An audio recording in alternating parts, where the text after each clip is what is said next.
বহু ভালোবাসা দিয়ে শোনালে তুমি গভীর প্রেমের কত গান, মিলনের আনন্দ বিরহের বেদনা, মানুষকে করলে যে দান।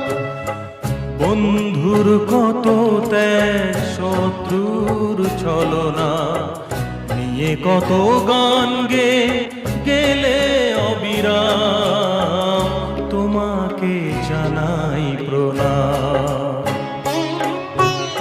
অমর শিল্পী তুমি কিশোর কুমার, তোমাকে জানাই প্রণাম।